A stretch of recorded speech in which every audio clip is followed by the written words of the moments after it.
Survive 24 hours in this stone island in Minecraft. 24 hours in Minecraft is equivalent in real time is 20 minutes. Napapalibutan ito ng dalawang barangay. Barangay Tanga at Barangay Bugok. Hanapin ko ang kinakatakutan ko. Mula dito ang mga multo, skeleton, sea monster. Number 2. Baka ito na ang aking magiging cause of dead.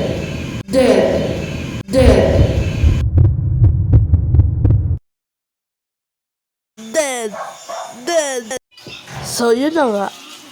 Magsisimula na tayo sa 24 hours surviving in this stone island. Ang 24 hours sa Minecraft ay 20 minutes sa totoong buhay. Ano kaya itong Itong misteryoso na tayo dito. Tignan natin baka may pintuan papasok sa loob nito. Ikot na tayo saglit. Ay, ayun! May nakita ko. Ito na nga ang butas papasok sa loob nito misteryoso na tayo dito sa Stone Island. Sakto may baon tayo pickaxe. So yan, pagsunod natin. So ito pala yung nasa loob niya. Habang namimilwet ako dito ay bigla na lang tayo naabutan ng ulan. Sumilong na tayo dun sa misteryoso na tayo na parang bahay dito. Ano nga ba ang istorya ng Stone Island? Bumalik tayo sa taong 1864. Ginawa ito ni Mr. Tawa.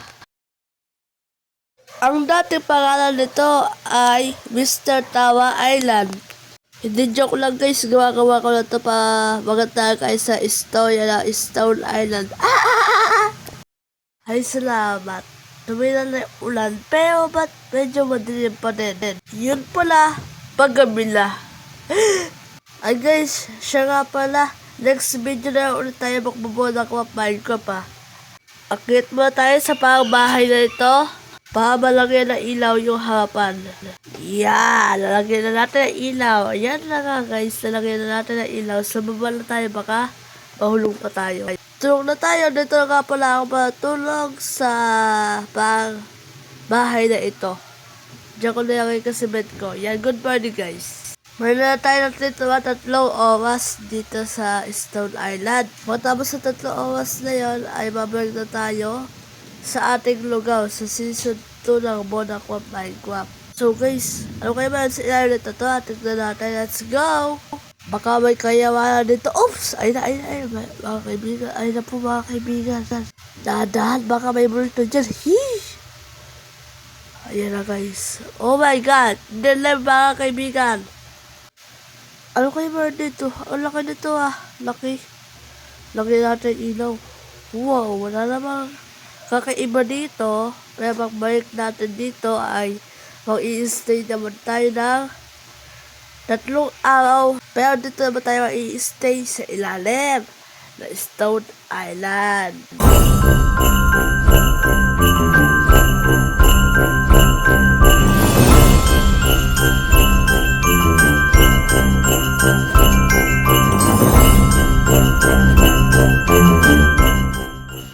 Hours is done. Bye bye guys.